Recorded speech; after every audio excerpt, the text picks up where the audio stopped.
ಜನ್ಮಾದ್ಯಸ್ಯ ಯತೋನ್ಮಯಾದಿತರತಶ್ಚಾರ್ಥೇಷು ವಿಘ್ನಸ್ವರಾಟ್ ತೇನೇ ಬ್ರಹ್ಮ ಹೃದಯ ಆದಿಕವಯೇ ಮುಖ್ಯಂತಿ ಯಂ ಸೂರಯಃ ತೇಜೋ ವಾರಿಮೃದಾಂ ಯಥಾ ವಿನಿಮಯೋ ಯತ್ರ ತ್ರಿಸರ್ಗೋ ಮೃಷಾ ಭಾಮ್ನಾ ಸ್ವೇನ ಸದಾ ನಿರಸ್ತಕುಹಕಂ ಸತ್ಯಂ ಪರಂ ಧೀಮಹಿ ಜಯತಿ ಹರಿರಚಿಂತ ಸರ್ವದೇವೈಕವಂದ್ಯಃ ಪರಮಗುರುರಭೀಷ್ಟಾವಾಪ್ತಿತಸ್ಸಜ್ಜನಾನಾಂ ನಿಖಿಲಗುಣಗಣಾರುಣೋ ನಿತ್ಯನಿರ್ಮುಕ್ತದೋಷಃ सरसिजनेनोऽसौ श्रीपतिर्मानदो नः चक्रय्यस्य भुजाग्रमेत ललितं विद्युत्प्रभं राजते शङ्खो यस्य विराजते करतले सम्पूर्णचन्द्रप्रभः माला यस्य सचम्बका सतिलका दाशोकनीलोत्पला रोष्मान् पातु षडर्धविक्रमगतित्रैलोक्यनाथो हरिः नारायणं सुरगुरुं जगदेकनाथं भक्तप्रियं सकललोकनमस्कृतं च त्रैगुण्यवर्जितमजं युगमाद्यमेशं वन्दे भवघ्नममरासुरसिद्धवन्द्यं प्रथमो हनुमान् द्वितीयो भीम एव च पूर्णप्रज्ञतृतीयस्तु भगवत्कारसाधकः कामधेनुर्यथा पूर्वं सर्वाभीष्टफलप्रद तथा कलौ वादिराज श्रीपादो भीष्टदस्तदां भवति अधनुभावादिडमकोऽपि वाग्मी जडमतिरभिजं सर्जायते प्राज्ञमौलिः सकलवचनचेतो देवता भारती सा मम वचसि निधत्तां सन्निधिं मानसे च नारायणं नमस्कृत्य नरं चैव नरोत्तमं देवीं सरस्वतीं व्यासं ततो जयं वीरये स्वस्त्यन्तु सदां तन्मङ्गलानि भवन्तु. ಹರಿವಂಶದಲ್ಲಿ ಶ್ರಾದ್ದದ ಮಹತ್ವವನ್ನು ಹೇಳ್ತಾ ಬ್ರಹ್ಮದತ್ತ ಎನ್ನುವಂಥ ರಾಜ ತಾನು ಜನ್ಮಾಂತರದಲ್ಲಿ ತಾನು ಶ್ರಾದ್ದ ಹಾಕಿದ್ರಿಂದ ಜಾತಿಸ್ಮರಣೆ ಬಂತು ಅಂತ ಹೇಳ್ತಾ ಅವನ ಜೊತೆಗೆ ಇರುವ 7 ಸಹೋದರರ ಚರಿತ್ರೆಯನ್ನು ಹೇಳ್ತಾ ಅವರು ಹೇಳ್ತಾ ಇದ್ದಾರೆ 7 ಜನ್ಮದಲ್ಲಿ ಮಾಡಿದ ತಪಸ್ಸು ಆ ಜಾತಿಗೆ ಸಂಬಂಧಪಟ್ಟ ಹಾಗೆ ಅವರಿಗೆ ನೆನಪಿತ್ತು. ಹಾಗಾಗಿ ಯೋಗ ಮತ್ತೆ ಧ್ಯಾನದಿಂದಾಗಿ ಹಿಂದಿನ ಜನ್ಮದಲ್ಲಿ ಯಾವುದು ಅಧ್ಯಯನ ಮಾಡಿದ್ರೋ ಅದೆಲ್ಲವೂ ಕೂಡ ಅವರಿಗೆ ಮತ್ತೆ ಮತ್ತೆ ನೆನಪಾಗ್ತಾ ಇತ್ತು. ಹಾಗಾಗಿ ಒಳ್ಳೆ ಕೆಲಸ ಮಾಡಿತು ಅಥವಾ ಒಳ್ಳೆಯ ಜ್ಞಾನ ಇದ್ರೆ ಅದು ಜನ್ಮ ಜನ್ಮಾಂತರಕ್ಕೆ ಮುಂದುವರಿಯತ್ತೆ ಅಂತ ಹೇಳಿದ್ರು. ತೇ ಬ್ರಹ್ಮವಾದಿನ ಸರ್ವೇ ವಿಹಗಾ ಬ್ರಹ್ಮಚಾರಿಣ ಯೋಗಧರ್ಮ ಮನೋಧ್ಯಾಗ ವಿಹರಂತಿ ಸ್ಮ ತತ್ರ. ಆ 7 ಕೂಡ ಚಕ್ರವಾಕ ಪಕ್ಷಿಗಳ ರೂಪದಲ್ಲಿದ್ರು, ಆಮೇಲೆ ಹಂಸದ ರೂಪಗಳಾದ್ರು. ಆ ಹಂಸ ರೂಪಗಳಾಗಿರುವಾಗ 7 ಒಂದು ಬ್ರಹ್ಮಚಾರಿಗಳು ಕೂಡ ಬ್ರಹ್ಮವಾದಿಗಳು, ಭಗವಂತನ ಬಗ್ಗೆ ತಿಳ್ಕೊಂಡವರಾಗಿದ್ರು.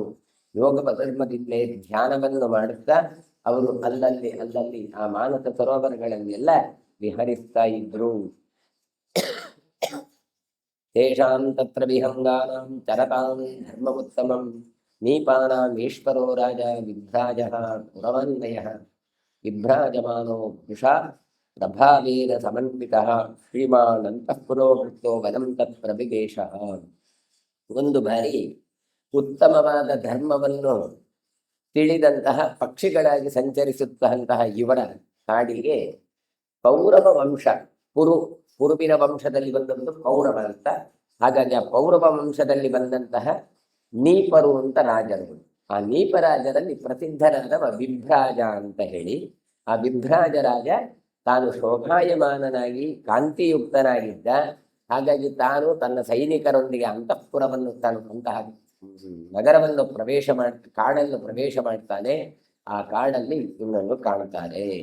ಸ್ವತಂತ್ರ ಚಕ್ರವಾಕಶ್ಚ ಮಾಸತಂತ್ರಿಕಂ ದೃಷ್ಟಯನ್ ದೃಷ್ಟ್ವಾ ಯಾಂತಂ ಶ್ರಿಯೋಪೇತಂ ಭವೇಯಂ ಅಹಮೀದೃಶಃ ಯದ್ಯತ್ ಸುಕೃತಂ ಕಿಂಚಿತ್ ತತೋ ಮಾ ನಿಯಮೋಪಿ ವ ಖಿನ್ನೋಕ್ಯಸ್ಯುಪವಾಸೇನ ತಪಸಾ ನಿಷ್ಫಲೇನ ಚ ನೃಪತ್ವಮಿಹಮಿಚ್ಛಾಮಿ ಯದಿ ಮೇ ಸುಕೃತಂ ಭವೇತ್.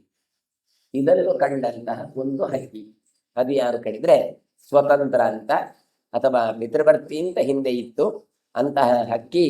ಅದು ಏನು ಆಲೋಚನೆ ಮಾಡುತ್ತೆ ಕಡಿಮೆ ಚಕ್ರವಾಕ ಪಕ್ಷಿ, ಅರ್ಥಾತ್ ಈಗ ಬ್ರಹ್ಮದತ್ತ ನಾನು ಈ ವಿಭ್ರಾಜನ ಹಾಗೆ ರಾಜನಾಗಬೇಕು, ನಾನು ಸಂಪದ್ಭರಿತ ರಾಜನಾಗಬೇಕು ಅಂತ ತಾನು ಬಯಸಿ.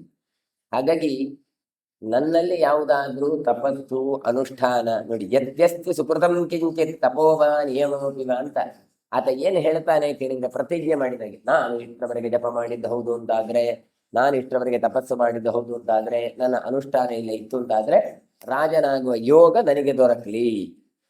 ಹೀಗೆ ತಾನು ಹೇಳ್ತಾ ಇದ್ದಾನೆ. ಮಾತ್ರ ಅಲ್ಲ, ಇಷ್ಟು ವರ್ಷ ನಾನು ತಪಸ್ಸನ್ನು ಮಾಡಿದ್ದೇನೆ, ಉಪವಾಸ ಮಾಡಿದ್ದೇನೆ, ಧರ್ಮಕರ್ಮದಲ್ಲಿ ಇದ್ದೇನೆ, ಹಾಗಾಗಿ ನನಗೆ ಪುಣ್ಯ ಇದ್ರೆ ನಾನು ರಾಜನಾಗಲಿಕ್ಕೆ ಬಯಸ್ತೇನೆ ಅಂತ ಈ ಹಕ್ಕಿ ಅಥವಾ ಈ ಚಕ್ರವಾಕ ಪಕ್ಷಿ ತಾನು ಹೇಳುತ್ತೆ. ಮಾರ್ಕಂಡೇಯ ಉವಾಚ ತತಸ್ಥಂ ಚಕ್ರವಾಕೌ ದ್ವಾವೂಚತುಃ ಸಹಚಾರಿಣೌ ಆವಾಂತೆ ಸಚಿವೌ ಸ್ಯಾವಸ್ತೌ ವಿಕ್ರಮ ಸ್ಯಾವಸ್ತವ ಪ್ರಿಯಕರೌ ಸದಾ. ಬಳಿಕ ಚಕ್ರವಾಕ ಪಕ್ಷಿಗಳಲ್ಲಿ 2 ಹಕ್ಕಿಗಳು, ಅಂದ್ರೆ 1 2 3 4 5 6 ಅಂತ ಹೇಳುದಾದ್ರೆ 5 ಮತ್ತೆ 6ನೇ ಹಕ್ಕಿ. 7ನೇ ಹಕ್ಕಿ ಏನು ಹೇಳಿತೋ, ನಾನು ರಾಜನಾಗಬೇಕು ಅಂತ ಹೇಳಿ. 5 ಮತ್ತೆ 6ನೇ ಹಕ್ಕಿಗಳು ಏನ್ ಹೇಳ್ತವೆ, ಅದರ ಹೆಸರು ಛಿದ್ರ ದರ್ಶನ ಮತ್ತೆ ಸುನೇತ್ರ ಅಂತ. ಅವುಗಳು 7ನೇ ಹಕ್ಕಿಯಾದ ಸ್ವತಂತ್ರ ಏನು ಹೇಳಿತು ರಾಜ ಅಂತ ಹೇಳಿ, ಅದಕ್ಕೆ ಇವರು ಹೇಳ್ತಾರೆ ಆವಾಂತೆ ಸಚಿವೌ ಸ್ಯಾವ್, ಅಂದ್ರೆ ನಾವಿಬ್ರು ಅವರಿಗೆ ಮಂತ್ರಿ ಆಗಲಿಕ್ಕೆ ಬಯಸ್ತೇವೆ ಅಂತ ಆ 2 ಹಕ್ಕಿಗಳು ಹೇಳಿ.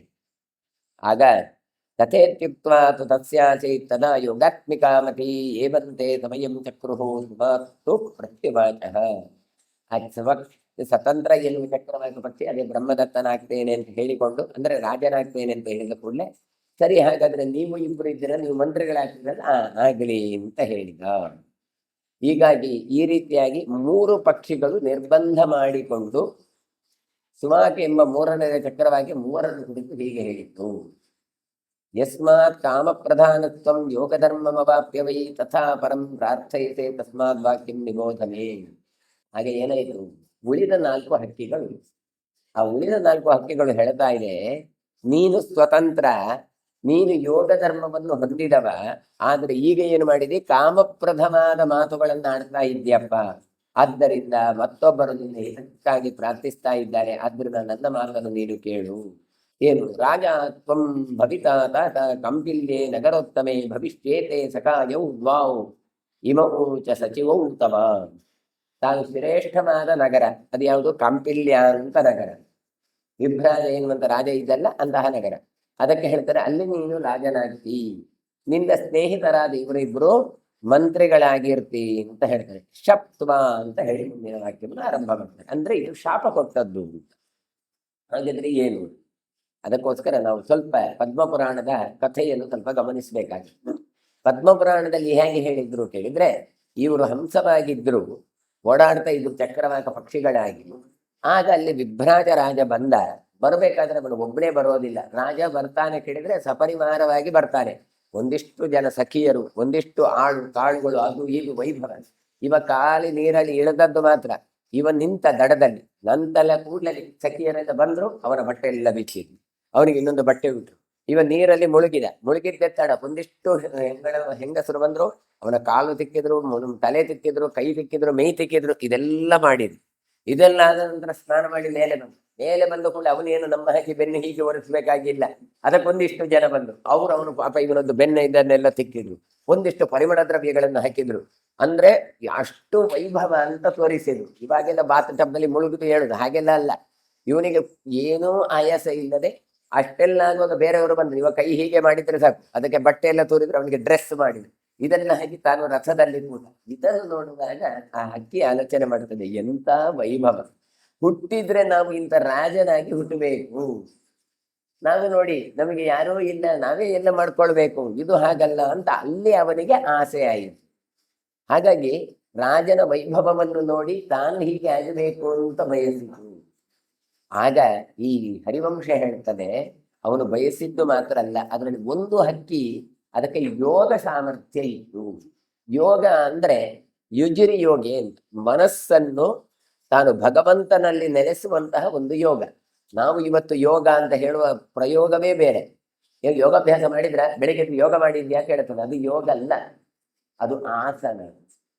ಆಸನ ಅಷ್ಟೇ, ಶವಾಸನ ಇರ್ಬೋದು, ಪಶ್ಚಿಮೋತ್ತಾಸನ ಇರ್ಬೋದು, ಸೂರ್ಯ ನಮಸ್ಕಾರ, ಇದೆಲ್ಲ ಆಸನಗಳು. ಯೋಗ ಹೇಳಿದ್ರೆ ಅದರಲ್ಲಿ 8 ವಿಭಾಗಗಳು ಬರ್ತದೆ, ಧ್ಯಾನ, ಧಾರಣ, ಸಮಾಧಿ, ಇದೆಲ್ಲವೂ ಬರುತ್ತೆ.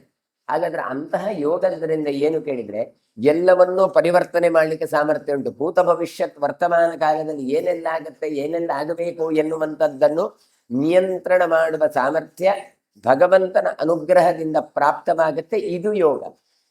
ಹಾಗಾದ್ರೆ ಅಂತಹ ಯೋಗ ಒಂದು ಪಕ್ಷಿ ಹತ್ರ ಇತ್ತು.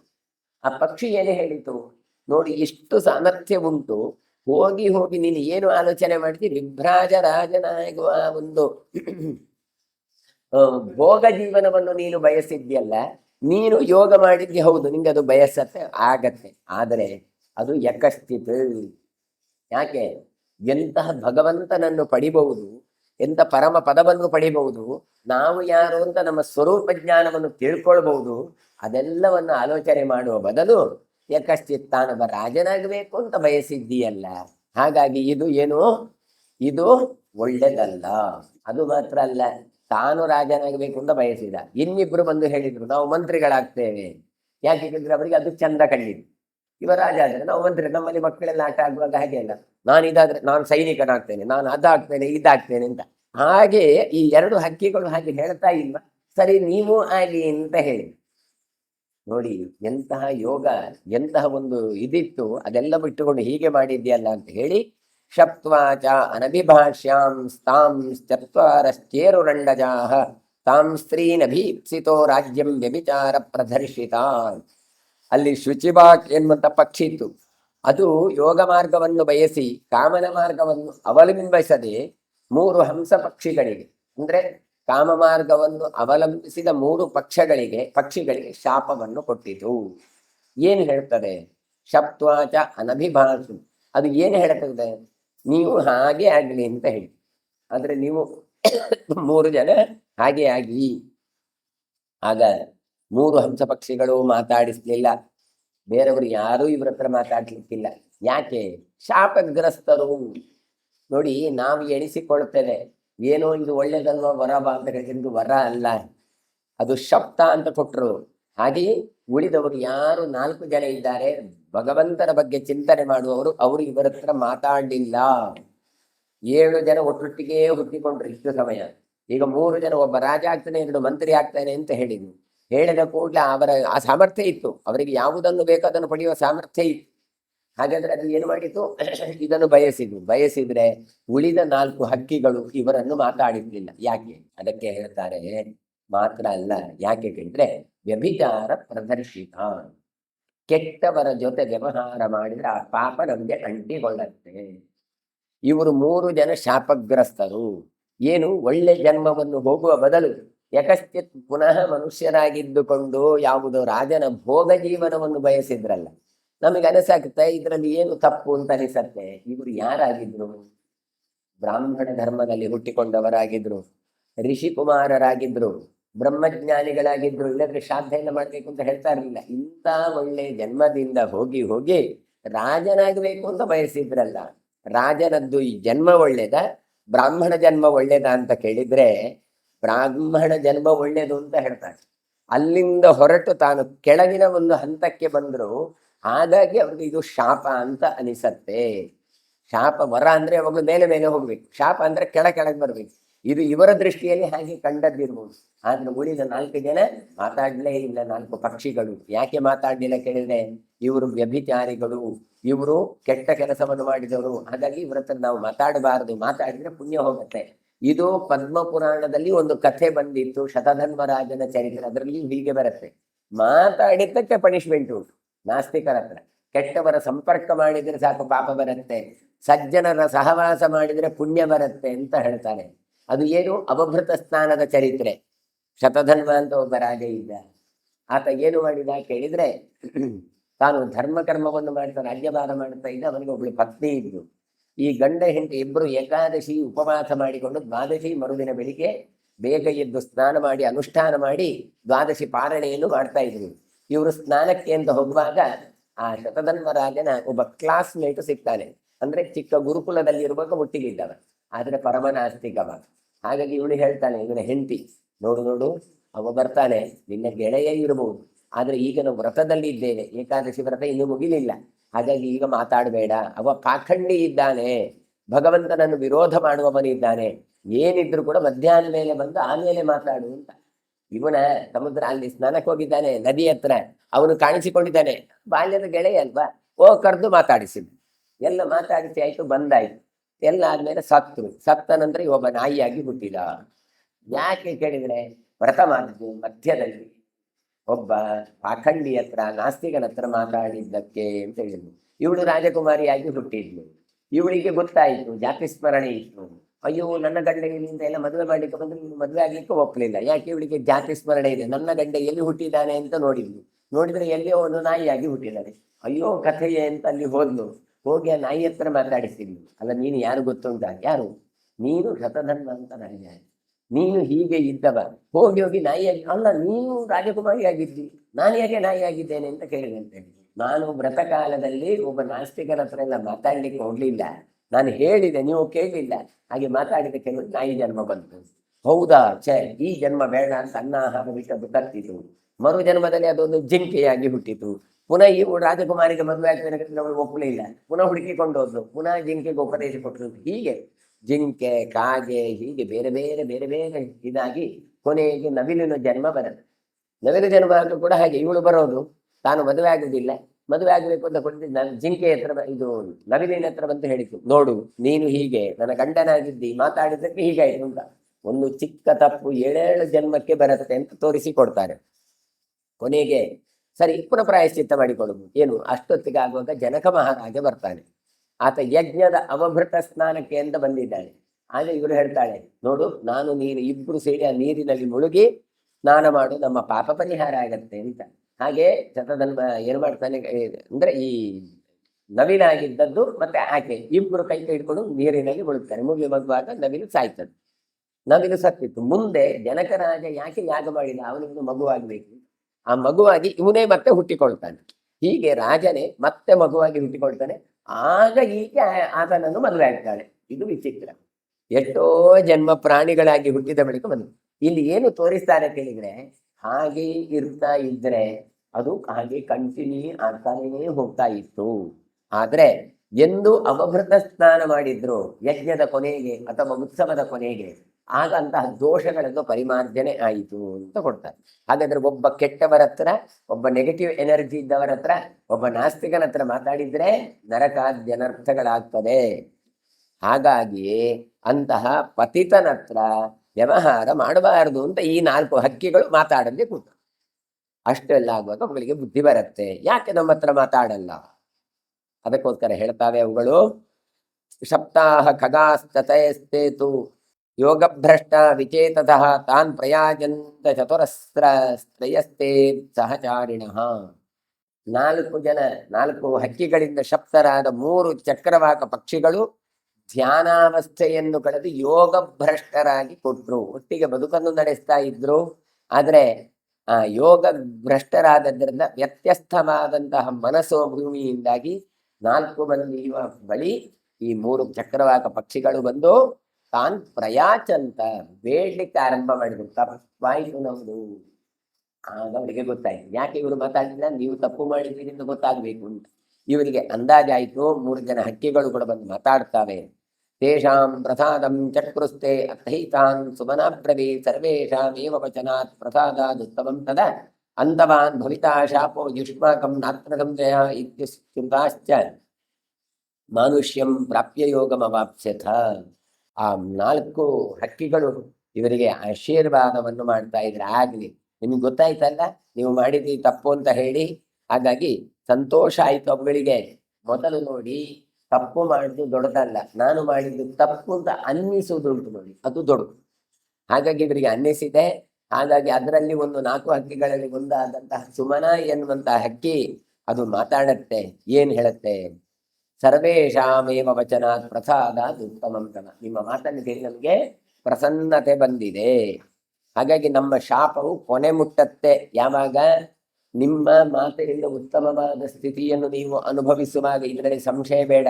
ಹಾಗಾದ್ರೆ ಯಾವಾಗ ಅಂತ ಕೇಳಿದ್ರೆ, ನೀವು ಇಲ್ಲಿಂದ ಯೋಗ ಭ್ರಷ್ಟರಾಗಿ ಯಾವಾಗ ನೀವು ಹುಟ್ಟುತ್ತೀರಲ್ಲ, ಅಲ್ಲಿ ನೀವು ಒಳ್ಳೆ ಸಾಧನೆಯನ್ನು ಮಾಡ್ತೀರಿ. ಅಲ್ಲಿ ಸರ್ವಸತ್ವ ಋತಜ್ಞಶ್ಚ ಸ್ವತಂತ್ರೋಯಂ ಭವಿಷ್ಯತಿ ಪಿತೃಪ್ರಸಾದೋಹ್ಯಸ್ಮಾಭಿಃ ಅಸ್ಯ ಪ್ರಾಪ್ತಃ ಕೃತೇನ ವೈ ತಾಂ ಪ್ರೋಕ್ಷಯಿತ್ವಾ ಧರ್ಮೇಣ ಪಿತೃಭ್ಯೋ ಉಪಕಲ್ಪ್ಯತಾಂ ಅಸ್ಮಾಕಂ ಜ್ಞಾನ ಸಂಯೋಗಃ ಸರ್ವೇಷಾಂ ಜ್ಞಾನ ಸಾಧನಃ.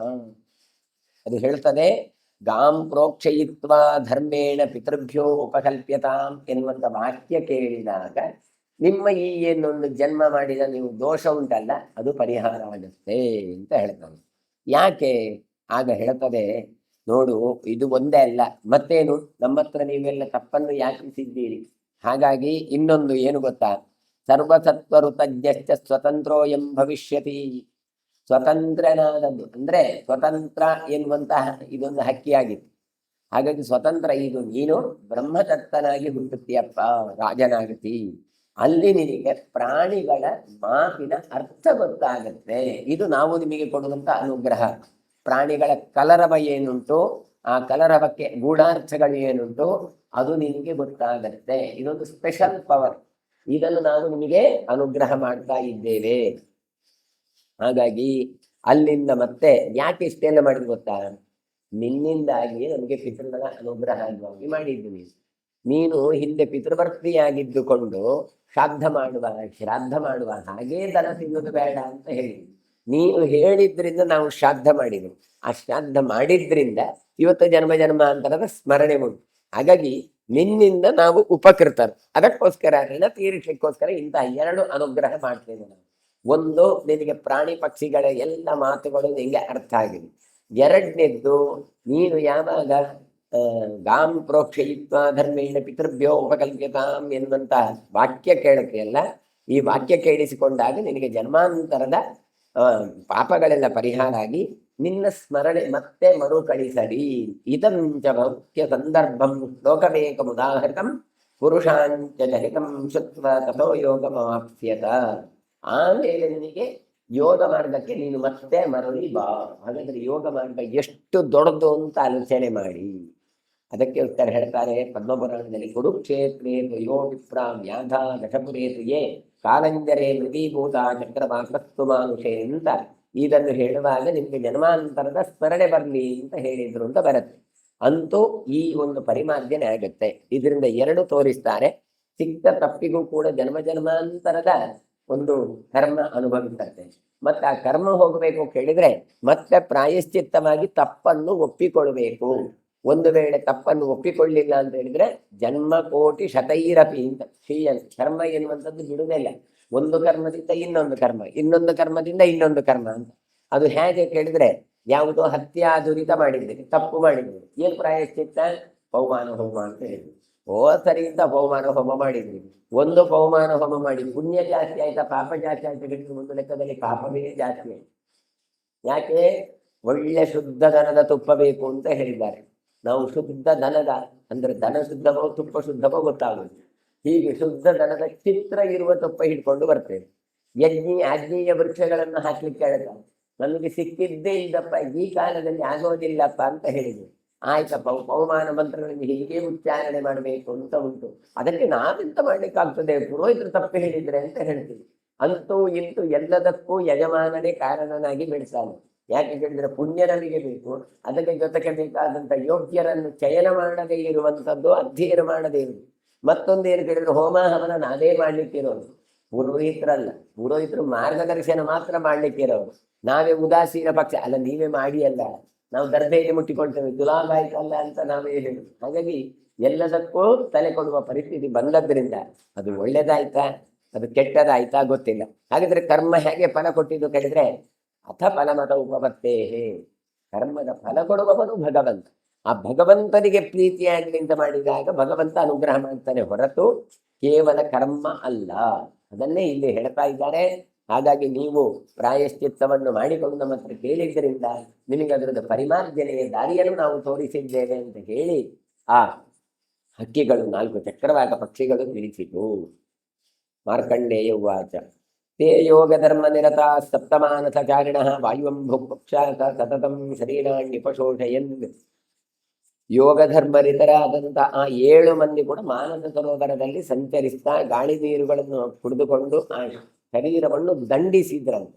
ರಾಜ ವಿಭ್ರಾಜಮಾನಚ್ಚ ವಪುಷಾ ತದ್ವನಂತರ ಚಚಾರಾಂತ ಪುರೋವೃತ್ತೋ ನಂದನೇ ಮಘವಾನಿಪ. ಮೀಪರಿಗೆ ಅರಸನಾದ ವಿಭ್ರಾಜ ಇದ್ದಾನಲ್ಲ, ಆತ ಕಾಡಿನ ಪರಿಸರದಲ್ಲೇ ತಾನು ಓಡಾಡ್ತಾ ಇದ್ದ. ತನ್ನ ಅಂತಃಪುರದಲ್ಲಿ ಹೇಗೆ ಇದ್ದ ಅಂತ ಕೇಳಿದ್ರೆ, ಇಂದ ನಂದನವನದಲ್ಲಿ ಕಾಲ ಕಳೆದಂತೆ ಅಂತ ಹೇಳ್ತಾರೆ. ಅಷ್ಟು ವೈಭವೋಪೇತವಾದಂಥ ವಿಭ್ರಾಜ ರಾಜ ಸಂಚರಿಸ್ತಾ ಇದ್ದ. ಸತಾನ್ ಅಬುದ್ಧ್ಯಚ್ಚರಾನ್ ಯೋಗ ಧರ್ಮಾತ್ಮಕಾನ್ ನೃಪ ನಿರ್ವೇದಾಚ್ಯ ತಮೇವಾರ್ಥಂ ಅನುಧ್ಯಾಯನ್ ಗೃಹಣ್ಯಯೌ. ಆಮೇಲೆ ವಿಭ್ರಾಜ ನೋಡಿ, ಈ ನಮಗೆ ಅವರದ್ದು ಚಂದ ಅಂತ ಕಾಣುತ್ತೆ, ಅವರಿಗೆ ಇವರದ್ದು ಚಂದ ಅಂತ ಕಾಣುತ್ತೆ. ಆ ವಿಭ್ರಾಜ ಬಂದು ತಾನಲ್ಲಿ ಸ್ನಾನ ಮಾಡಬೇಕಾದ್ರೆ ವೈಭವ ಏನೋ ಇತ್ತು. ಆದ್ರೆ ಅವ ಯಾವುದನ್ನು ಗಮನಿಸಿದೆ ಗೊತ್ತಾ? ಆ ಚಕ್ರವಾಕ ಪಕ್ಷಿಗಳು ಎಷ್ಟು ಆರಾಮ ನೀರಲ್ಲಿ ಓಡಾಡ್ತಾ ಇದ್ದಾನೆ. ಅದರಲ್ಲಿ ಒಂದಂತೂ ಯೋಗ ಮಾರ್ಗವನ್ನು ಪಡೆದಿದೆ ಅಷ್ಟು ಗೊತ್ತಾಗ್ತಾ ಇತ್ತು. ಹಾಗಾಗಿ ಇವ ಏನು ಮಾಡ್ತಾ ಇದ್ದ? ಆಕಾಶದಲ್ಲಿ ಸಂಚರಿಸುವಂತಹ ಯೋಗ ಧರ್ಮವನ್ನು ಮಾಡುವಂತಹ ಹಕ್ಕಿಗಳನ್ನು ಕಂಡು ಆಶ್ಚರ್ಯ ಪಡ್ತಾನಂತೆ. ಇವುಗಳದ್ದು ಸಾಧನೆ ನೋಡಿ ಅಂತ. ಹಾಗಾಗಿ ನಾನು ಕೂಡ ಅದೇ ರೀತಿ ಹಕ್ಕಿಗಳ ಹಾಗೆ ಧ್ಯಾನ ಮಾಡ್ತಾ ನಾನು ಕೂಡ ಒಳ್ಳೆ ಭಗವತ್ ಚಿಂತನೆ ಮಾಡಬೇಕು ಅಂತ ಆಲೋಚನೆ ಮಾಡ್ತಾ ಮಾಡ್ತಾ ತನ್ನ ಮನೆಗೆ ಹೋದ. ಅಣು ನಾಮ ತಸ್ಯಾತಿ ಪುತ್ರ ಪರಮಧಾರ್ಮಿಕ ಅಣುಧರ್ಮ ರತಿರ್ನಿತ್ಯಂ ಅಣುಂ ಸೋಧ್ಯಾಗಮರ್ಪದಂ. ಆ ಧರ್ಮಿಷ್ಠನಾದ ವಿಭ್ರಾಜರಾಗ ತಾನು ಹಂಸವನ್ನು ಅಥವಾ ಈ ಚಕ್ರವಾಕ ಪಕ್ಷಿಗಳನ್ನು ನೆನಪು ಮಾಡ್ತಾ ಮಾಡ್ತಾ ತನ್ನ ಹಿಂದಿಗೆಗಳಿಂದ ಅಲ್ಲಿದ್ದಂತಹ ಒಂದು ಚಕ್ರವಾಕ ಪಕ್ಷಿ ರಾಜನಾಗಬೇಕು ಅಂತ ಎರಡು ಚಕ್ರವಾಕ ಪಕ್ಷಿಗಳು ತಾವು ಮಂತ್ರಿಗಳಾಗಬೇಕು ಅಂತ ಬಯಸಿದ್ರು. ಹಾಗಾಗಿ ಆಸಕ್ತಿ ಯಾವುದರಲ್ಲಿ ಉಂಟು ಹೇಳಿದ್ರೆ, ಆ ವಿಭ್ರಾಜದ ರಾಜನಿಗೆ ಒಬ್ಬ ಧಾರ್ಮಿಕನಾದ ಮಗ ಇದ್ದ. ಅವನ ಹೆಸರು ಅಣುಹ ಅಂತ ಇದ್ದ. ಅವ ಧರ್ಮ ಸೂಕ್ಷ್ಮದಲ್ಲಿ ಬಹಳ ಆಸಕ್ತನಾದವ, ಪರಮಧಾರ್ಮಿಕ. ಅವ ಬಹಳ ಇದು ಸೂಕ್ಷ್ಮವಾದ ಧರ್ಮವನ್ನು ತಿಳ್ಕೊಂಡವ ಅಂತ ಹೇಳ್ತಾರೆ. ಏನು ಭಗವಂತನ ಸೂಕ್ಷ್ಮವಾದ ಪಾದಕಮಲಗಳನ್ನು ಆಲೋಚನೆ ಮಾಡ್ತಾ ಇದ್ದು ಕೂಡ ಅದನ್ನು ಮೈಗೂಡಿಸಿಕೊಂಡವ ಆತ. ರಾಧಾತ್ ಕನ್ಯಾಂ ಶುಕಸ್ತಸ್ಮೈ ಕೀರ್ತಿ ಪೂಜಿತ ಲಕ್ಷಣಾಂ ಧರ್ಮಶೀಲ ಗುಣೋಪೇತಾಂ ಯೋಗ ಧರ್ಮರತಾಂ ಸದಾ. ಇಂತಹ ಅಣುಹಣಿಗೆ ಅಣುಹ ಮಗ ಯೋಗ ಧರ್ಮದಿಂದ ಕೂಡಿದವ. ಹಾಗಾಗಿ ಅವನಿಗೆ ಸಿಕ್ಕುವಂತ ಹೆಣ್ಣು ಮಗಳು ಪೀವರಿ ಅಂತ. ಅದು ಯಾರು ಕೇಳಿದ್ರೆ ಶುಕ ಮಹರ್ಷಿಗಳಿದ್ದಾರಲ್ಲ ಅವರ ಮಗಳು. ಹಾಗಾಗಿ ಯೋಗ ಧರ್ಮ ನಿರತರಾದಂತಹ ಶುಕರನ್ನು ತಾನು ಮದುವೆ ಆದವ ಅಂತ ಕೊಡ್ತಾರೆ. ಯೋಗ ಧರ್ಮರತೆಯಾದ ತನ್ನ ಮಗಳನ್ನು ಮದುವೆ ಮಾಡಿ ಕೊಡ್ತಾನೆ ಅಂತ. ಸರ್ವಶೀಲ ಗುಣೋಪೇತಾಂ ಯೋಗ ಧರ್ಮರತಾಂ ಸದಾ. ಶುಕಾಚಾರ್ಯರ ಮಗಳು ಅವಳು ಪೀವರಿ ಅಂತ. ಆ ಪೀವರಿ ಯಾರು ಕೇಳಿದ್ರೆ ಅಣುಹರಾಜನ ಮಗಳು.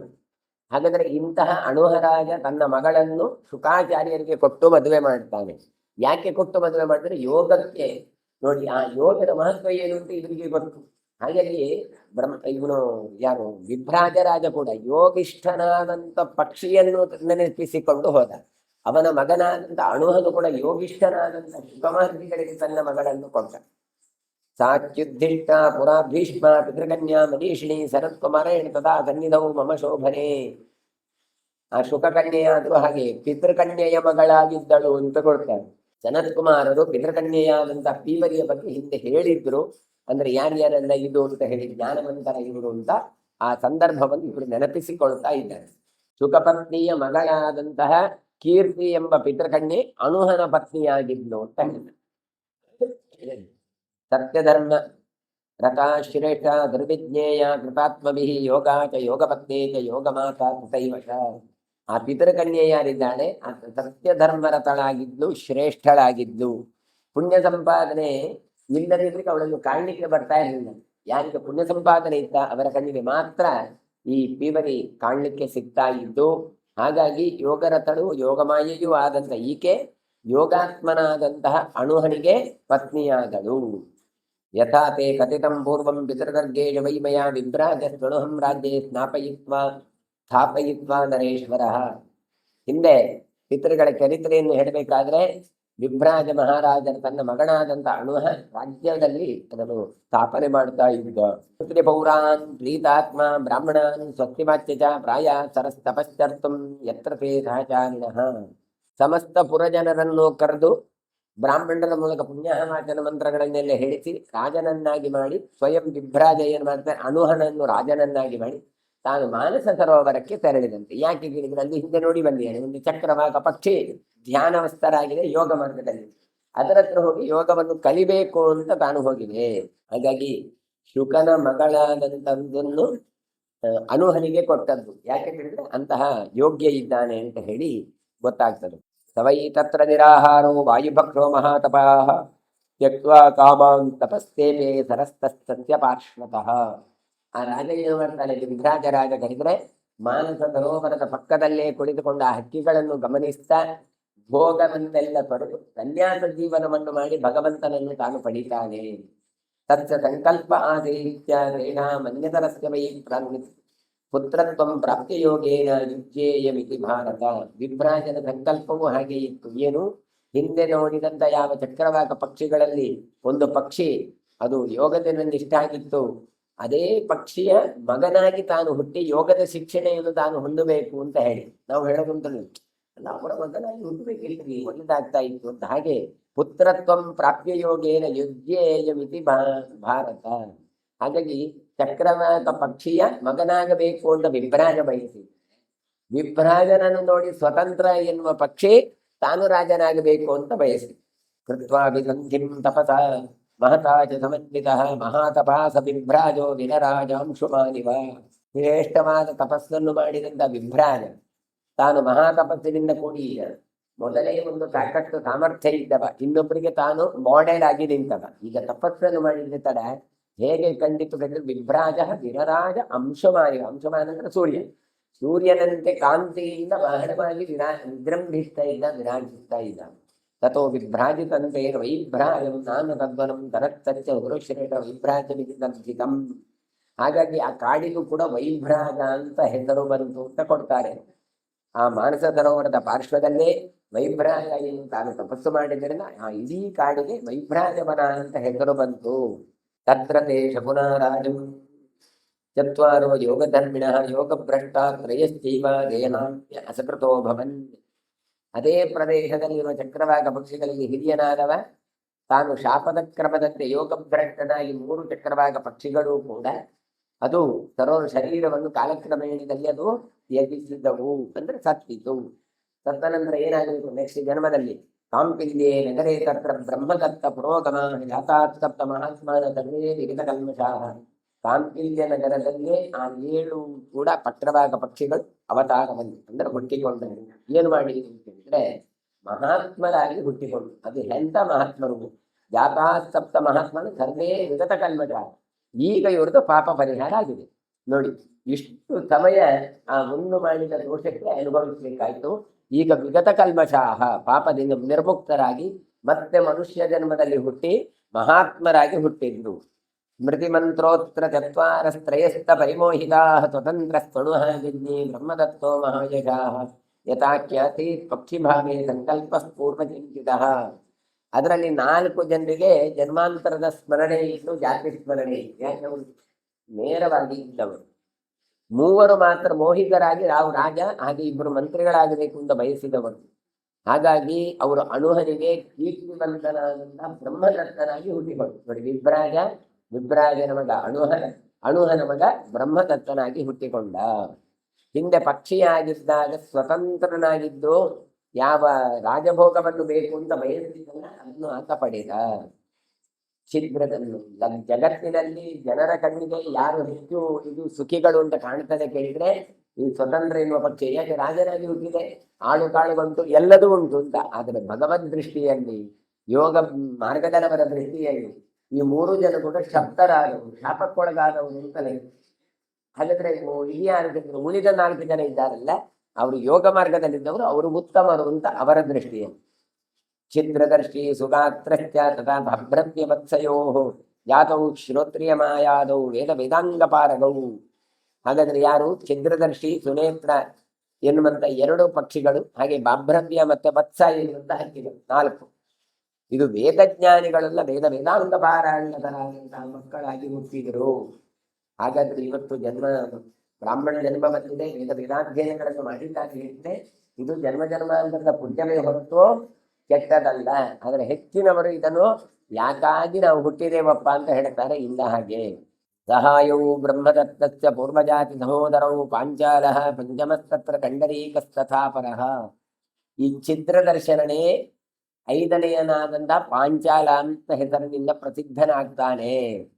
ಸುಗಾತ್ರ ಎನ್ನುವವನೇ ಕಂಡರೀಕ ಎನ್ನುವಂತ ಹೆಸರಿನಿಂದ ಪ್ರಸಿದ್ಧನಾಗ್ತಾನೆ.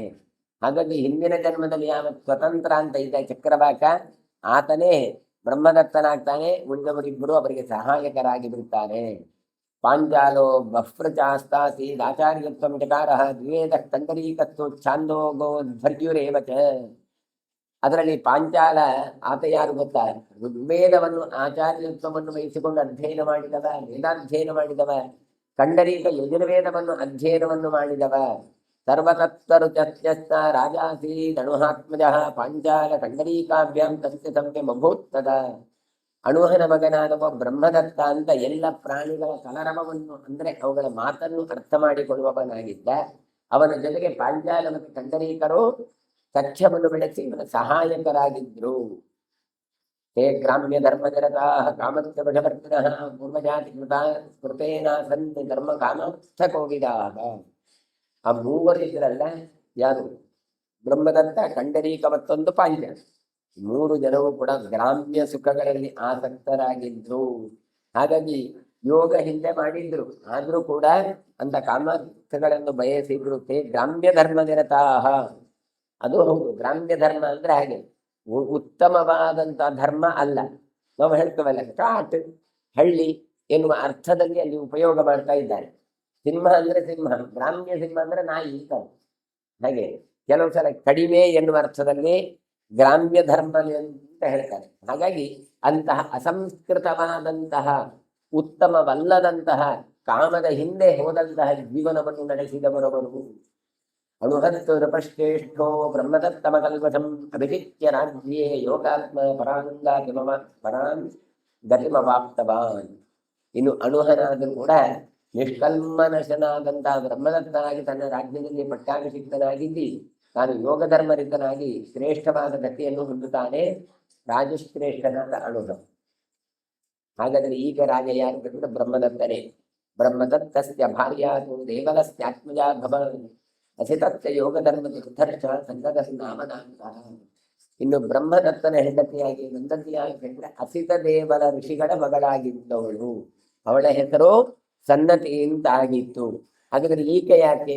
ಈಕೆ ಕೂಡ ಅಸಾಧಾರಣ ಸಿದ್ಧಿಯನ್ನು ಪಡೆದವಳಾಗಿದ್ಲು, ಯೋಗ ಧರ್ಮದಲ್ಲಿದ್ದವಳಾಗಿದ್ಲು.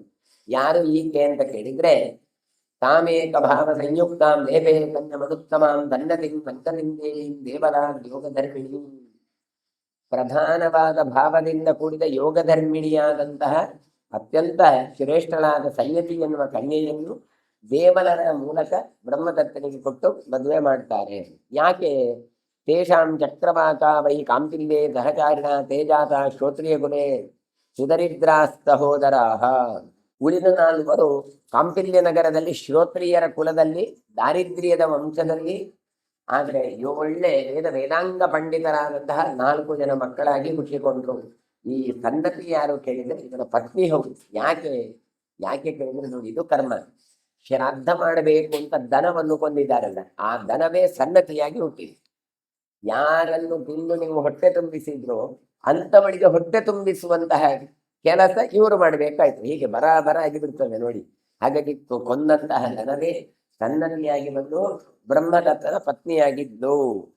ಉಳಿದ 4 ಜನ ಯೋಗ ಮಾರ್ಗದಲ್ಲಿ ಇದ್ರು. ಧೃತಿರ್ ಮಹಾಮನ ವಿದ್ವಾಂಸ್ ತತ್ವದರ್ಶಿ ಜನಾಮರಃ ವೇದಾಧ್ಯಯನ ಸಂಪನ್ನ ಛಿದ್ರ ದರ್ಶನ. ಈ 4 ಜನರು ಧೃತಿ, ಮಹಾಮನ, ವಿದ್ವಾನ್, ತತ್ವದರ್ಶಿ ಅಂತ ಅವರ ಹೆಸರು ಅಂತ ಕೊಡ್ತಾರೆ. 4 ಜನರು ಕೂಡ ವೇದಾಧ್ಯಯನ ಸಂಪನ್ನರಾಗಿದ್ರು, ಮತ್ತೆ ವಿದ್ವಾಂಸರಾಗಿದ್ರು. ಛಿದ್ರದರ್ಶಿನ ಅಂತ ಕೊಡ್ತಾರೆ. ಛಿದ್ರದರ್ಶಿ ಅಂದ್ರೆ ಸಂಶಯಗಳನ್ನು ನಾಶ ಮಾಡುವವರು ಅಂತ ಹೇಳ್ತಾರೆ. ಅವರೆಲ್ಲರಿಗೂ ಕೂಡ ತೇಷಾಂ ಸಂವಿದಥೋತ್ಪನ್ನ ಪೂರ್ವ ಜಾತಿಕೃತ ತದಾ ತೇ ಯೋಗ ನಿರತಾ ಸಿದ್ಧಾ ಪ್ರಸ್ಥಿತಾ ಧರ್ಮೈವಹಿ. ಅವರೆಲ್ಲರಿಗೂ ಕೂಡ ಅಂದ್ರೆ 4 ಜನರಿಗೂ ಕೂಡ ಯೋಗದ ಸಿದ್ಧಿಯಿಂದಾಗಿ ಜನ್ಮ ಜನ್ಮಾಂತರದ ಸ್ಮರಣೆ ಇತ್ತು. ಹಾಗಾಗಿ ಅವರು ಏನು ಮಾಡ್ತಾರೆ? ಪ್ರಸ್ಥಿತ ಧರ್ಮೈವಹಿ. ಇದಲ್ಲ ನಿಜವಾದ ಜೀವನ. ನಮ್ಮ ಲಕ್ಷ್ಯ ಯಾವುದು? ಭಗವಂತನ ಕಡೆಗೆ. ಹಾಗಾಗಿ ನಮಗೆ ಜೀವನ ಬೇಡ ಅಂತ ಮನೆಯಿಂದ ಹೊರಡಲಿಕ್ಕೆ ಸಿದ್ಧರಾಗಿ ಇದ್ರು. ಜನ್ಮಾಂತರದ ಗೊತ್ತಾಗಿ ಇದೇ ಕಷ್ಟ. ನಾವು ಒಳ್ಳೇದು ಮಾಡ್ಬೇಕಿತ್ತು, ನಾವು ಹೀಗಾಗಿ ತಪ್ಪು ಮಾಡಬೇಕು, ಮನುಷ್ಯರಾಗಿ ಹುಟ್ಟಿದ್ದೇವೆ. ಇನ್ನು ಮತ್ತೆ ಈ ಸಂಸಾರದಲ್ಲಿ ಇರೋದು ಬೇಡ, ಈ ಸಂಸಾರ ಬೇಡ, ನಾವು ಮತ್ತೆ ಕಾಡಿಗೆ ಹೋಗಿ ತಪಸ್ಸನ್ನು ಮಾಡಿ ಮೋಕ್ಷಕ್ಕೆ ಹೋಗುವ ಅಂತ ಹೊರಟು 4 ಜನ ಗಂಡು ಮಕ್ಕಳು. ಆಮಂತ್ರ್ಯ ಪಿತರಂ ದಾತ ಪಿತಾದಾನ ಬ್ರವೀತದ ಅಧರ್ಮ ಏಷ ಯುಷ್ಮಾಕಂ ಯನ್ಮಾಂ ತ್ಯಕ್ತ್ವಾ ಗಮಿಷ್ಯಥ. ಆಗ ತಂದೆಯನ್ನು ಕರೆದು ಅಭಿಪ್ರಾಯವನ್ನು ಹೇಳ್ತಾರೆ. ತಂದೆ, ನಾವು ಇಲ್ಲಿಂದ ಬಿಟ್ಟು ಹೋಗ್ತೇವೆ ನಿಮ್ಮನ್ನು, ನಮಗೆ ಮೋಕ್ಷ ಬೇಕು, ನಾವು ಇಲ್ಲೇ ಇದ್ದರೆ ನಿಮ್ಮ ಸಂಸಾರದಲ್ಲಿ ಇರ್ತದೆ. ಹಾಗಾಗಿ ಸಂಸಾರವನ್ನು ತೊರೆದು ನಾವು ಧ್ಯಾನ ಮಾಡಿಗೆ, ತಪಸ್ಸು ಮಾಡಿಗೆ ಕಾಡಿಗೆ ಹೋಗ್ತೇವೆ ಅಂತ ಹೇಳ್ತಾರೆ. ದಾರಿದ್ರ್ಯ ಮನಪಾಕೃತ್ಯ ಪುತ್ರಾಂಚೈವ ಪ್ರತಲಾನ್ ಹುಚ್ಚೂಷಾಂ ಅಪ್ರಯುಕ್ತ ಕಥಂ ಹೀಗಂ ಸಮರ್ಹತ. ಆಗ ತಂದೆ ತಾಯಿ ಹೇಳ್ತಾರೆ, ಅಲ್ಲ ನಮಗೆ ಇಲ್ಲಿ ದಾರಿದ್ರ್ಯ ಉಂಟು, ನಾವು ವೇದ ಪಂಡಿತರು ಎಲ್ಲ ಹೌದು, ಆದ್ರೆ ನಮ್ಮ ಹತ್ರ ಏನಿಲ್ಲ, ನಿಮ್ಮಲ್ಲಿ ಎಲ್ಲ ಇದ್ದಷ್ಟು ಹಣ ನಮ್ಮಲ್ಲಿ ಇಲ್ಲ. ಹಾಗಾಗಿ ಹಣ ಇಲ್ಲದೆ ಇದ್ದದ್ರಿಂದ ನಮ್ಮ ದಾರಿದ್ರ್ಯವನ್ನು ಪರಿಹಾರ ಮಾಡದೆ ನೀವು ಕಾಡಿಗೆ ಹೋಗ್ತೇವೆ ಅಂತ ಹೇಳಿದ್ರೆ ಹೇಗೆ ಅಂತ ಕೇಳಿದ್ರಂತೆ. ಹಾಗಾಗಿ ಮಕ್ಕಳಿಂದ ಏನು ಪ್ರಯೋಜನ ಆಗಬೇಕು ಅದು ನಮಗೆ ಆಗಲಿಲ್ಲ. ನಮ್ಮ ಸೇವೆಯನ್ನು ಯಾರು ಮಾಡುದು? ಶುಶ್ರೂಷಾಂ ಅಪ್ರಯುಕ್ತವಾಚ. ನೀವು ಸನ್ಯಾಸ ಆಗುವುದಕ್ಕೆ ನಮ್ದು ಆಕ್ಷೇಪ ಅಲ್ಲ, ಆದ್ರೆ ನೀವು ಮಾಡಬೇಕಾದ ಕರ್ತವ್ಯಗಳನ್ನು ನೀವು ಮಾಡಿ ಹೋಗ್ಬೇಕಿತ್ತಲ್ವಾ? ನೀವು ಹೀಗೆ ಹೋದ್ರೆ ಹೇಗೆ? ನಮಗೆ ಹೊಟ್ಟೆಗೆ ಗತಿ ಏನು? ನಾಳೆ ನಮ್ಮ ಜೀವನ ಹೇಗೆ? ಹಾಗಾಗಿ ಮಕ್ಕಳಾದವರು ತಂದೆಯನ್ನು ನೋಡಿಕೊಳ್ಳುವುದು ಧರ್ಮ ಅಲ್ವಾ? ಈ ಧರ್ಮದ ಎದುರುಗಡೆ ಯತಿ ಧರ್ಮ ಏನು? ಹಾಗಾಗಿ ನಾವು ಕೇಳ್ತಾ ಇದ್ದೇವೆ, ನೀವು ನಮ್ಮನ್ನು ಹಾಗೆ ಬಿಟ್ಟು ಹೋಗ್ಬೇಡಿ, ನಮಗೆ ಬೇಕಾದ ವ್ಯವಸ್ಥೆ ಮಾಡಿ, ನಮ್ಮನ್ನು ನೋಡಿಕೊಳ್ಳೋದು ಯಾರು ಅಂತ ಎಲ್ಲ ಹೇಳಿದ್ರಂತೆ. ತೇ ತಮೋಚುರ್ದ್ವಿಜಾ ಸರ್ವೇ ಪಿತರಂ ಪುನರೇವ ಚ ಕರಿಷ್ಯಾಮೋ ವಿಧಾನಂತೋ ಏನು ತ್ವಂ ವರ್ತಯಿಷ್ಯತಿ. ಆಗ 4 ಜನ ಮಕ್ಕಳು ಕೂಡ ಮನೆಗೆ ಹಿಂದಿರುಗಿದ್ರಂತೆ. ಹಿಂದಿರುಗಿ ಹೇಳಿದ್ರಂತೆ, ಇವನಿಗೇನು ಆಲೋಚನೆ ಮಾಡಿ, ನಿಮ್ಮ ಜೀವನಕ್ಕೆ ಎಷ್ಟು ಹಣ ಬೇಕು ಆ ಬೇಕಾದ ವ್ಯವಸ್ಥೆಯನ್ನು ನಾವು ಮಾಡ್ತೇವೆ ಅಂತ ಹೇಳಿದ್ರಂತೆ. ಏನು ಹೇಳ್ತಾರೆ ಗೊತ್ತಾ? ಇಮಂ ಶ್ಲೋಕಂ ಮಹಾರ್ಥಂ ತ್ವಂ ರಾಜಾನಂ ದಹಮಂತ್ರಿಣಂ ಶ್ರಾವಯೇಥಾ ಸಮಾಗಮ್ಯ ಬ್ರಹ್ಮದತ್ತಮ ಕಲ್ಮಷಂ. ಅವನು ಶ್ಲೋಕ ಬರೆದು ಕೊಡ್ತಾರೆ. ಈ ಶ್ಲೋಕವನ್ನು ನೀವು ರಾಜನ ಹತ್ರ ಹೋಗಿ ಕೊಡಿ. ರಾಜ ಯಾರು? ಬ್ರಹ್ಮದತ್ತ. ಅವನ ಹತ್ರ ಹೋಗಿ ಕೊಡಿ. ಆಗ ಆ ಬ್ರಹ್ಮದತ್ತ ಶ್ಲೋಕವನ್ನು ನೋಡಿ ನಿಮಗೆ ಪ್ರಭೂತವಾದ ಧನವನ್ನು ಕೊಡ್ತಾನೆ. ಪ್ರೀತಾತ್ಮ ದಾಸ್ಯತಿ ಸೇವೆ ಗ್ರಾಮಾನ್ ಭೋಗಾಂಚ ಪುಷ್ಕಲಾನ್ ಯಥೇಚ್ಛಿತಾಂಚ ಧರ್ಮಾರ್ಥಾನ್ ಗಚ್ಚತಾ ತಪತೇಚ್ಛಿದಂ. ಪ್ರೀತನಾದ ಬ್ರಹ್ಮದತ್ತ ಏನು ಮಾಡ್ತಾನೆ ಗೊತ್ತಾ? ನಿಮಗೆ ಪುಷ್ಕಳವಾದ ಬೇಕಾದಷ್ಟು ಭೋಗವನ್ನು ಕೊಡುವ ಗ್ರಾಮಗಳನ್ನೇ ನಿಮಗೆ ಕೊಡ್ತಾನೆ. ನಾವು ಹೇಳ್ತೇವೆ 1 ಎಕರೆ ಆಸ್ತಿ 2 ಎಕರೆ ಆಸ್ತಿ ಅಲ್ಲ, ಇಡೀ ಗ್ರಾಮಕ್ಕೆ ಗ್ರಾಮವನ್ನೇ ನಿಮಗೆ ಕೊಡ್ತಾನೆ. ಆದ್ದರಿಂದ ನಿಮಗೆಲ್ಲ ಬಯಕೆ ಈಡೇರತ್ತೆ ಹೇಳಿ ತಂದೆ ಹತ್ರ ಹೇಳ್ತಾರೆ. ಏತಾವದುಕ್ತ್ವಾ ತೇ ಸರ್ವೇ ಪೂಜಯಿತ್ವಾ ತತಂಗುರುಂ ಯೋಗಧರ್ಮಮನುಪ್ರಾಪ್ಯ ಪರಾಂ ನಿರ್ವೃತಿಮಾಯಯುಃ. ಹೀಗೆ ತಂದೆ ತಾಯಿಗಳನ್ನು ಪೂಜಿಸಿ ಯೋಗ ಮಾರ್ಗದಿಂದಾಗಿ ಭಗವಂತನ ಬಗ್ಗೆ ಧ್ಯಾನದ ಕಡೆಗೆ ಇವರು ತೆರಳುತ್ತಾರೆ. ಇದರಿಂದ ಏನು ಗೊತ್ತಾಗತ್ತೆ? ನೀವು ಹೋಗುದ ತೊಂದರೆ ಇಲ್ಲ, ಬೇಕಾದಂತ ವ್ಯವಸ್ಥೆಯನ್ನು ಮಾಡಿ ಹೋಗಬೇಕು. ಅದು ಪಲಾಯನ. ಅದೇ ಹೇಳಿದ್ದು ಧರ್ಮ. ಸಮಸ್ಯೆಗಳಿಗೆ ಹೆದರಿ ತಾವು ಹೋಗುವಂಥದ್ದು ಒಂದು ಧರ್ಮ. ಇಲ್ಲ, ಬೇಕಾದ ವ್ಯವಸ್ಥೆಗಳನ್ನು ಮಾಡಿ ನಾನು ಆ ಆಶ್ರಮ ಒಳ್ಳೆಯದು ಅಂತ ಹೋಗುದು ಇನ್ನೊಂದು ಧರ್ಮ. ಹಾಗಾದ್ರೆ ಇದು ಪಲಾಯನವಾದವು ಅಲ್ಲ, ಜವಾಬ್ದಾರಿಯನ್ನು ಮುಗಿಸಿ ಹೋದಲ್ಲ. ಇದೆಲ್ಲ ನೋಡಿಕೊಂಡು ವ್ಯವಸ್ಥೆ ಮಾಡಬೇಕಾಗುತ್ತೆ. ಮಾರ್ಕಂಡೇಯರು ಚರಿತ್ರೆಯನ್ನು ಮುಂದುವರಿಸಿ ಹೇಳ್ತಾರೆ, ಬ್ರಹ್ಮದತ್ತಸ್ಯ ತನಯ ವೈಭ್ರಾಜ ತ್ವಜಾಯಿತ ಯೋಗೀಜ ತಪಸಾಯುಕ್ತ ವಿಶ್ವಕ್ಸೇನ ಇತಿ ಸ್ಮೃತಃ. ಬ್ರಹ್ಮದತ್ತನಿಗೆ ತಂದೆ ಅಣುಹ, ಅವನ ಅಜ್ಜ ಯಾರು? ವಿಭ್ರಾಜ. ಹಾಗಾಗಿ ವಿಭ್ರಾಜನೇ ಮತ್ತೆ ಮಗನಾಗಿ ಹುಟ್ಟಿದ ಅಂತ ಹೇಳ್ತಾರೆ. ವೈಭ್ರಾಜ ತ್ವಜಾಯತ. ಹಾಗಾಗಿ ತಪಸ್ಸಿನಿಂದ ಕೂಡಿದ ಅವನ ಹೆಸರು ಹೇಗಿದ್ರೆ ವಿಶ್ವಕ್ಸೇನ. ನೋಡಿ, ಅಜ್ಜನೇ ಮತ್ತೆ ಮಗನಾಗಿ ಹುಟ್ಟಿದ. ಅದಕ್ಕೋಸ್ಕರವೇ ನಮ್ಮಲ್ಲಿಂದ ಅಜ್ಜನ ಹೆಸರಿಡೋದು ಇದೆಲ್ಲ ಬಂತು. ಹೀಗೆಲ್ಲ ಆಗತ್ತೆ ಕೇಳಿದ್ರೆ ಅದು ಹಿಂದೆ ಕೊಂಡು ಹೇಳಿದ್ರು. ದಿಲೀಪ ಖಟ್ವಾಂಗನೇ ದಿಲೀಪನಾಗಿ ಹುಟ್ಟಿದ್ದ ಅಂತೆಲ್ಲ ಹೇಳಿದ್ರು. ಹಾಗೆ ಈ ಒಂದು ವಂಶದಲ್ಲಿ ಬಂದವ ಮತ್ತೆ ಮತ್ತೆ ಅದೇ ವಂಶದಲ್ಲಿ ಹುಟ್ಟಿ ಬರಬಹುದು. ಹಾಗಾಗಿ ಹೇಳ್ತಾರೆ, ಯೋಗಿಯಾಗಿದ್ದ ಆದ ವಿಶ್ವಕ್ಸೇನ ಇತಿ ಸ್ಮೃತ. ಅವರಿಗೆ ವಿಶ್ವಕ್ಸೇನ ಅಂತ ಹೆಸರು. ಕದಾಚಿತ್ ಬ್ರಹ್ಮದತ್ತಸ್ಯ ಭಾರ್ಯೆಯ ಸಹಿತೋಪನೇ ವಿಜಹಾರ ಭ್ರಷ್ಟಾತ್ಮ ಯಥಾ ಶಕ್ತಿಯ ಶತಚಿತ್ರನು. ಒಂದು ದಾರೆ ಈ ಬ್ರಹ್ಮದತ್ತನ ಹೆಂಡತಿ ಇದ್ದಲ್ಲ ಸನ್ನತಿ, ಆಕೆಯಿಂದ ಕೂಡಿಕೊಂಡು ವಿಹಾರ ಮಾಡ್ತಾ ಇದ್ದ ಬ್ರಹ್ಮದತ್ತ ಕಾಡಿನಲ್ಲಿ. ಸಂತುಷ್ಟನಾದಂತಹ ದೇವೇಂದ್ರ ಶಚಿಯ ಜೊತೆಗೆ ಹೇಗೋ ಹಾಗೆ ಅಂತ ಹೇಳ್ತಾರೆ. ಅಂದ್ರೆ ಶಚಿ ದೇವೇಂದ್ರರ ಹಾಗೆ ಈ ಸನ್ನತಿ ಬ್ರಹ್ಮದತ್ತರು ಕಾಡಿನಲ್ಲಿ ವಿಹಾರ ಮಾಡ್ತಾ ಇದ್ರು. ಸನ್ನತಿ ಯಾರು ಗೊತ್ತೇ? ಗರ್ಗಮುನಿಗಳ ಶಿಷ್ಯರಾಗಿದ್ದಾಗ ಯಾವ ದನ ಇತ್ತಲ್ಲ ಅದೇ. ತತಃ ಪಿಪೀಲಿಕಋತುಂ ತಶುಶ್ರಾವ ನರಾಧಿಪ ಕಾಮಿನೀಂ ಕಾಮಿನಸ್ತಸ್ಯ ಯಾಚತ ಕ್ರೋಶತೋ ವೃಷಂ. ಅರಣ್ಯದಲ್ಲಿ ವಿಹಾರ ಮಾಡ್ತಾ ಇರುವಾಗ ಬ್ರಹ್ಮದತ್ತ ಗಮನಿಸಿದಾಗ ಇರುವೆ ಅದು ಮಾತಾಡುವ ಶಬ್ದವನ್ನು ಕೇಳ್ತಾರೆ.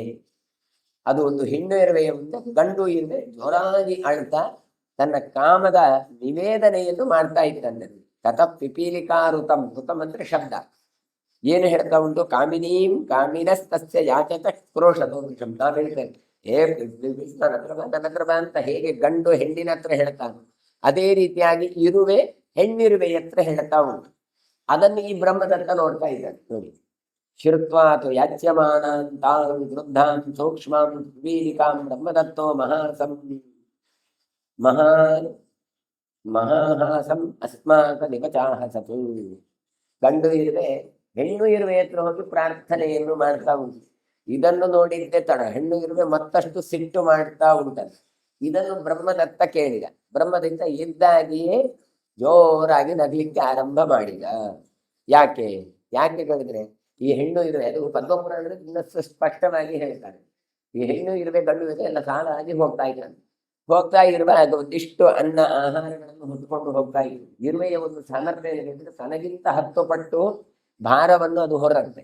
ಹೀಗೆ ಹೋಗ್ತಾ ಇರುವಾಗ ಒಂದು ಇರುವೆ ಎದುರುಗಡೆಯಿಂದ ಬಂದ ಕೂಡಲೇ ಇದು ನನ್ನ ಹೆಣ್ಣು ಅಂತ ನೋಡಿಕೊಂಡು ತಾನದಕ್ಕೆ ತುತ್ತನ್ನು ಕೊಟ್ಟಿತು.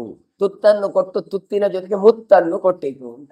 ಅಷ್ಟೊತ್ತಿಗೆ ಆಗುವಾಗ ಪಕ್ಕದ ಇರುವೆ ಜೋರು ಮಾಡಿಟ್ಟು ಶುರು ಮಾಡಿದಂತೆ, ಇದು ನಾನು ಹೆಂಡತಿ ಇದ್ದೇನೆ, ನೀನು ಹೋಗಿ ಆ ಇರುವೆಗೆ ಮುತ್ತು ಕೊಟ್ಟಿದ್ದಿ ತುತ್ತು ಕೊಟ್ಟಿದ್ದಿ ಅಂತ ಗಲಾಟೆ ಮಾಡುವಾಗ ಇವ ಹೇಳಿದಂತೆ, ಅಲ್ಲ ಮಾರಾಯಿತಿ, ನೀವು ಎಲ್ಲ ಒಂದೇ ರೀತಿ ಇರುವೆಗಳು ಇರ್ತೀರಿ, ನಿಮ್ಮನ್ನು ಗುರುತಿಸೋದು ಹೇಗೆ? ನನಗೆ ಅದು ಗೊತ್ತಾಗಿದೆ, ಕನ್ಫ್ಯೂಸ್ ಆಯಿತು. ಇದು ಆ ಹೆಂಡತಿಯ ಈ ಹೆಂಡತಿಯ ಅಂತ ಗೊತ್ತಾಗಲಿಲ್ಲ, ಅದಕ್ಕೆ ನಾನು ಇದಕ್ಕೆ ಕೊಟ್ಟೆ ಅಂತ ಹೇಳಿದಂತೆ. ಅದಕ್ಕೆ ಅದಕ್ಕೂ ಸಿಟ್ಟು ಮಾಡಿಕೊಂಡು ಅದಕ್ಕೆ ಜೋರು ಮಾಡಿಕೊಂಡು ಹೋಯ್ತಂತ ಹೆಣ್ಣು ಅಂತ. ಇದನ್ನು ನೋಡಿ ಬ್ರಹ್ಮದತ್ತನಿಗೆ ನಗು ಬಂತು ಅಂತ ಕೊಡ್ತಾರೆ. ನೋಡಿ, ಇದು ನಮಗೆ ವಿಚಿತ್ರ ಅಂತ ಅನಿಸತ್ತೆ, ಆದ್ರೆ ಹೌದದು. ಪೇಜಾವರ ಸ್ವಾಮಿಗಳು ಯಾವಾಗ್ಲೂ ಹೇಳಿದ್ರು, ಈ ಮಂಗಗಳನ್ನು ನೋಡಿದಾಗ ನಮಗೆ ಏನಾದ್ರೂ ವ್ಯತ್ಯಾಸ ಗೊತ್ತಾಗ್ತದೆ. ಒಂದು 25 ಮಂಗ ಬಂದ್ರೆ ಎಲ್ಲ ಒಂದೇ ರೀತಿ ಕಾಣುತ್ತೆ.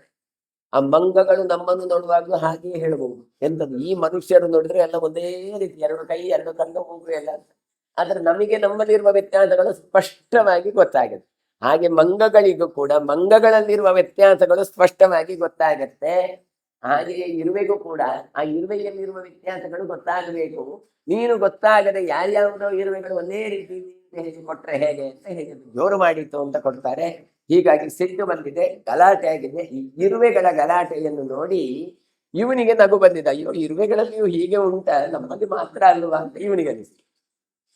ತತಸ್ನ ತನ್ನಟರ್ದಿನ ವ್ರೀಡಿತೆ ಭವತ್ತದ ನಿರಾಹಾರ ಬಹುದಿನಂ ಬಭೂಪರವರ್ಣಿನಿ. ಈ ಪ್ರಸಂಗದಿಂದಾಗಿ ಇವಳು ಬಹಳ ಲಜ್ಜೆಗೊಂಡಿದ್ದಾಳೆ. ಲಜ್ಜೆಗೊಂಡವಳು ಹೇಳ್ತಾಳೆ, ಇದರಿಂದ ನನಗೆ ಅವಮಾನ ಆಯಿತು. ಹಾಗಾಗಿ ಸಂಗತಿ ಎನ್ನುವವಳು ಬಹಳ ದಿನ ಅನ್ನ ಆಹಾರ ಬಿಟ್ಟು ಅವನ ಹತ್ರ ಮಾತಾಡಲೇ ಇಲ್ಲ. ಯಾರ ಹತ್ರ? ಬ್ರಹ್ಮದತ್ತನ ಹತ್ರ. ಯಾಕೆ ಇದನ್ನ ಗಾಡಿದ್ದೆ? ಯಾಕೆ ಇಷ್ಟೇ ಕಡೆ ಗಲಾಟೆ ಆಗ್ಬೇಕಂದ್ರೆ ದೊಡ್ಡ ಸಂಗತಿ ಬೇಡ, ಚಿಕ್ಕ ಚಿಕ್ಕ ಇದ್ದೇ ಸಾಕಾಗತ್ತೆ. ಕಾರಣ ಇಷ್ಟೇ, ಏನು ನೀನು ಸುಮ್ಮನೆ ನಗಾಡಿದ್ಬೇಕು ಇಲ್ಲ ಮಾರ. ಯಾರಾದ್ರೂ ಹೇಳಿದ್ರೆ ನಮ್ಗೆ ಆಗಿರುವೆ ಹೀಗೆ ಮಾತಾಡಿದ್ವಿ ಎಲ್ಲಿಯಾದ್ರೂ ಲೋಕದಲ್ಲಿ ಉಂಟ? ಇದು ಸುಮ್ಮನೆ ನನಗೆ ಏನು ನೀನು ಟಾಂಟ್ ಇಟ್ಟು ಮಾತಾಡ್ತೀನಿ ಅಂತ ಹೇಳಿ ಸಿಟ್ಟಿನಿಂದ ಮಾತಾಡ್ಲೇ ಇಲ್ಲಂತೆ. ಎಷ್ಟೋ ದಿನ ದೂರವೇ ಆಗಿತ್ತು. ಪ್ರಸಾದ್ಯಮಾನ ಭದ್ರಾಗ ಗಮವಾಚ ಶುಚಿಸ್ಮಿತ ದ್ವಯಾ ಮಹಸಿತಾರಾಜ ನಾಹಂ ಜೀವಿತಮುತ್ಸಹೇ. ಗಂಡನಾದ ಬ್ರಹ್ಮದತ್ತನಿಗೆ ಹೇಳಿದಂತೆ ಎಷ್ಟೆಲ್ಲ ತಮ್ಮ ಇದು ಮಾಡಿದಂತೆ ಸಮಾಧಾನ ಇಲ್ಲ ಮಾರಾಯಿತಿ, ಅದ ಹಾಗಲ್ಲ ಹೀಗೆ ಅಂತ ಎಷ್ಟೇ ಮಾಡಿದ್ರು ಕೂಡ ಇವಳು ಕೇಳೇ ಇಲ್ಲ ಅಂತ. ನಿನ್ನಿಂದ ನನಗೆ ಅವಮಾನ ಆಗಿದೆ, ಸುಮ್ಮನೆ ನೀನು ನಗಾಡಿದ್ದು, ನಾನು ಏನು ಮಾಡಿದ್ದೆ ಅಂತ ಹೇಳಿ ಏನೋ ಮನಸ್ಸಲ್ಲಿ ಇಟ್ಟುಕೊಂಡು ನೀನು ಹೇಳಿದೆ, ಆದ್ದರಿಂದ ನಿನ್ನೊಟ್ಟಿಗೆ ನಾನು ಬದುಕಲಾರೆ ಅಂತ ಬಂದ ಬದುಕೊಂಡೆ ಆಗ್ಲಿಕ್ಕಾಗಿಲ್ಲ. ಯಾರೋ ಹೇಳಿದ್ರು, ಫ್ಯಾನ್ 5ರಲ್ಲಿ ಇಟ್ಟಿದ್ದಾರಂತ ಗಂಡು, ಹೆಂಡತಿಗೆ 3ರಲ್ಲಿ ಬೇಕಂತ.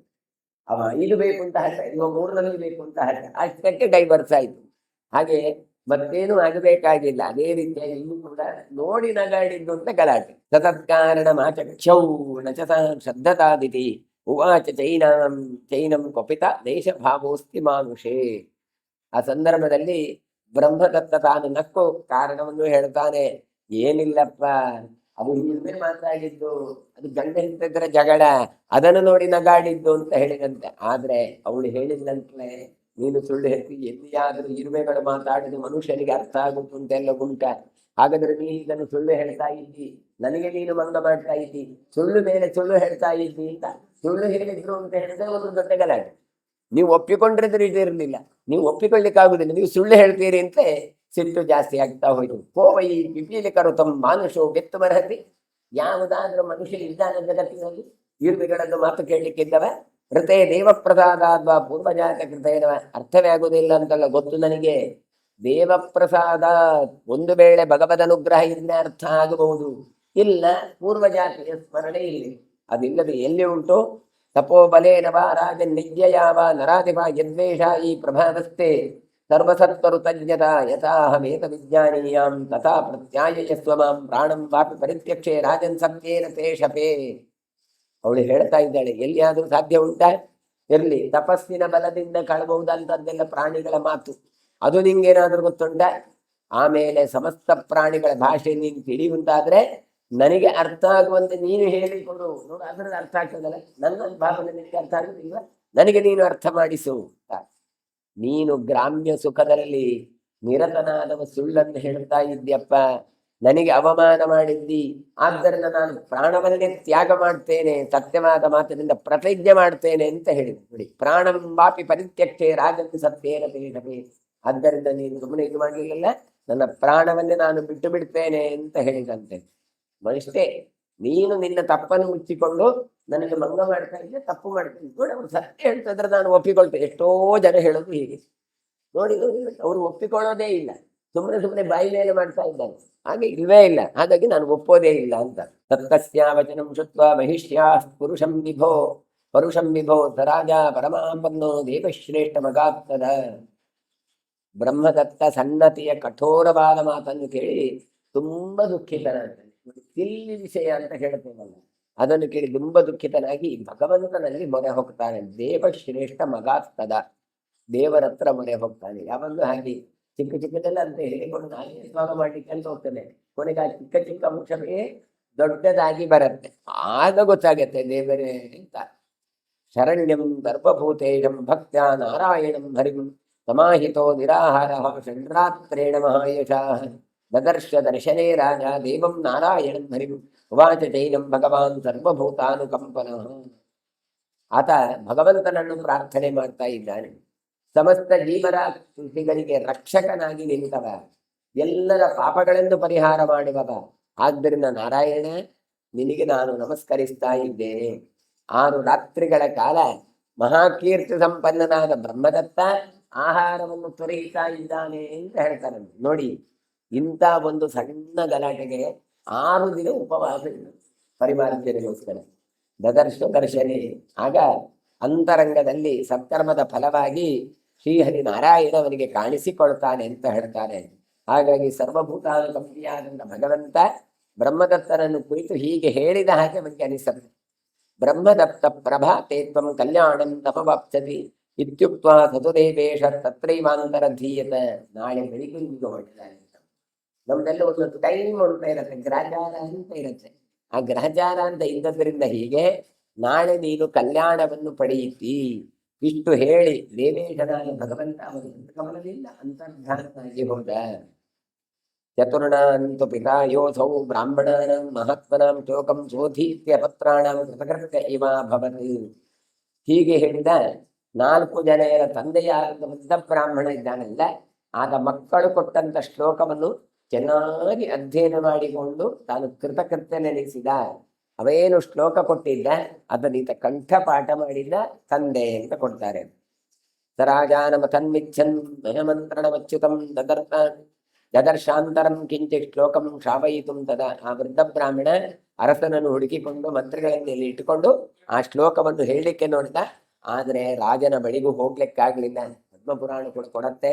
ಅದರೆಲ್ಲ ಚರಿತ್ರೆಗಳನ್ನು ಮತ್ತೆ ನಾಳೆ ನೇರವಾಗಿ ಚಿಂತನೆ ಮಾಡುವ ಅಂತ ಹೇಳ್ತಾ ಇವತ್ತಿನ ಪ್ರವಚನ ಮಂಗಳಗೊಳಿಸ್ತೇನೆ. ಶ್ರೀಕೃಷ್ಣ ಅರ್ಪಣಮಸ್ತು. ದೇವಾತ್ಮಜ ಪುಣ್ಯೋ ಲೀಲಾ ಮಾನುಷ ವಿಗ್ರಹ ಶ್ರೀವತ್ಸ ಕೌಸ್ತುಭಧರೋ ಯಶೋಧ ವತ್ಸಲೋ ಹರಿ ಚತುರ್ಭುಜಾತ್ತ ಚಕ್ರಾಸಿ ಗದಾ ಶಂಖಾದ್ಯುಧಾಯುಧ ದೇವಕೀ ನಂದನ ಶಿರೀಶೋ ನಂದನೋ ಪ್ರಿಯಾತ್ಮಜ ಯಮುನಾ ವೇಗದಂಹಾರಿ ಬಲಭದ್ರ ಪ್ರಿಯಾನುಜ पूतना जीविताहारी शकटासुरभञ्जनः नन्दव्रज जनानन्दे सच्चिदानन्दविग्रहः नवनीतविदीप्ताङ्गो नवनीतनडोनुगः नवनीतनवाहारो जगन्दप्रदाकृत् षोडशस्त्रीसहस्रेषत्रिभङ्गी मथुराकृतिः सुकमागप्रदार्जिन्दर्गोविन्दो गोविन्दाम्पतिः वत्सपादहरोऽनन्तोद्धेनुकातुरभञ्जनः विणीकृतदृढावर्तो यमलार्जुनभञ्जनः उत्तालकालभेत्ता च तमाः श्यामलाकृतिः बहुगोपीश्वरो योगी कूटशून्यसमप्रभा विडामतिवनं ज्योतिर्यादवेन्द्रो यदोद्वः वनमाली पीतवासाः पारिजातापहारकः गोवर्धनो